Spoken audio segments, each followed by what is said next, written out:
देश में होने वाली अगली जनगणना को लेकर महत्वपूर्ण तैयारियां तेज हो गई हैं।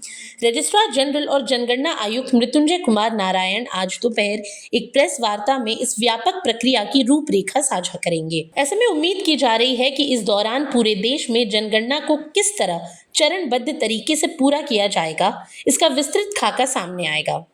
नेशनल मीडिया सेंटर में आयोजित ब्रीफिंग से पहले ही संकेत मिल चुके हैं कि इस बार की जनगणना कई मायनों में अलग और तकनीकी रूप से उन्नत होगी। अधिकारियों को सख्त निर्देश दिए गए हैं कि वे अपने दायित्वों का निर्वहन पूरी ईमानदारी से करें। किसी भी प्रकार की लापरवाही, डेटा का दुरुपयोग या नागरिकों के साथ अनुचित व्यवहार को गंभीर अपराध माना जाएगा।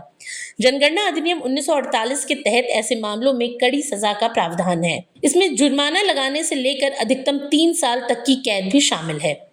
दरअसल हाल ही में राज्यों को भेजे गए निर्देशों में इन दंडात्मक प्रावधानों को स्पष्ट रूप से दोहराया गया, ताकि प्रक्रिया की पारदर्शिता और विश्वसनीयता बनी रहे। वहीं इस बार की जनगणना की सबसे बड़ी खासियत इसका पूर्ण डिजिटलीकरण होगा। पहली बार नागरिकों को सेल्फ एन्यूमरेशन की सुविधा दी जाएगी। इसके माध्यम से वे निर्धारित समय के भीतर अपनी जानकारी स्वयं ऑनलाइन दर्ज कर सकेंगे। इससे डेटा संग्रह की प्रक्रिया अधिक सरल और तेज होने की संभावना है। इसके अलावा सामाजिक बदलावों को ध्यान में रखते हुए जनगणना में एक अहम संशोधन भी प्रस्तावित है।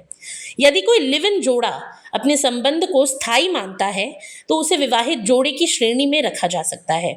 ये पहली बार है जब इस तरह की मान्यता को जनगणना से जुड़े ढांचे में शामिल किया जा रहा है। प्रक्रिया के शुरुआती चरण हाउस लिस्टिंग में देश भर के घरों का विस्तृत रिकॉर्ड तैयार किया जाएगा।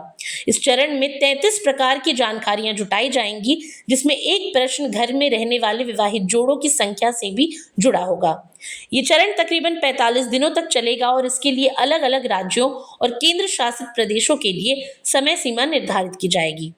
वहीं योजना के अनुसार हाउस लिस्टिंग का कार्य 1 अप्रैल से 30 सितंबर के बीच पूरा किया जाएगा।